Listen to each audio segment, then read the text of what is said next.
Okay, this is a bit more difficult to explain, but we'll try and get through it. So bursitis actually usually occurs in horses, so that's sort of going to be our focus. And there are different types. You have true, acute, acquired, chronic, septic, it's a lot.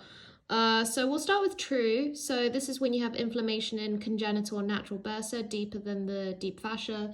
The example I've got here is trochanteric bursitis. And yeah, it's an example of true bursitis, and as you can see, it's quite deep. Acute bursitis is also an example of, trochanteric bursitis is also an example of acute bursitis, which is obviously the only clinical sign is inflammation. So you would treat this with maybe a cold pack, aseptic aspiration, so putting a needle in, and intrabursal corticosteroid. So basically not only aspirating it, but injecting corticosteroid. Acute bursitis, so basically under the subcutaneous tissue, what you get is inflammation where it wasn't there previously, like capped elbow and hock. And okay, there are several pictures here. I didn't really know which one to pick because like I think this is capped elbow. This isn't as obvious as say this one. Like this is not normal. We've never really seen it before. Yeah, and this is a form of acquired bursitis. It's usually caused by trauma from lying down on poorly bedded hard floors. You know, that's why they need straw.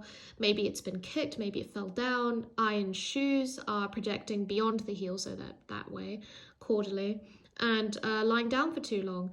So yeah, obviously you diagnose it by seeing swelling over and around the affected bursa. Lameness is obviously quite rare because the bone itself isn't affected. And the bursa may be quite soft at first when you palpate it, but it quickly becomes firmer, especially if it recurs again and again. So I imagine, for example, the other picture I showed you before, which I can't seem to get now. Here we go. This looks almost natural, but you can see it's quite hard looking. And it's probably because it's more chronic. And the issue with chronic ones is they can progress to abscessation, so forming abscesses, which isn't very good. So if we're going to talk about chronic bursitis, how is it caused?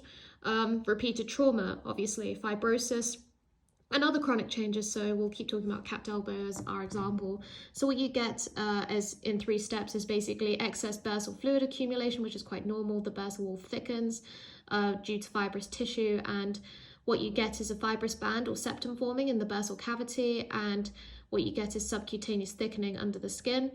It'll also feel quite cold to the touch. It's a painless swelling, and unless it's greatly enlarged, of course, and it doesn't necessarily interfere with function, but you do have to treat it, of course, because it will eventually interfere with function. So surgically, it's done arthroscopically, and it's called a bursoscopy. I hope I said it correctly here. And in infected bursitis, you get systemic antibiotics as well as local drainage being needed as well. So basically, this is the same disease, but it's infected. So this is known as septic bursitis. This causes lameness and pain. Obviously, it's caused by infection of the bursa. It can go into the blood, or it can be due to direct penetration of the area. And we can treat it surgically by curettage, so scraping the area and draining it, so aspiration basically. And this is recommended for advanced chronic cases or for those that become infected. You can use a shoe boil roll. I guess it's a type of shoe that's used to prevent recurrence of a capped elbow.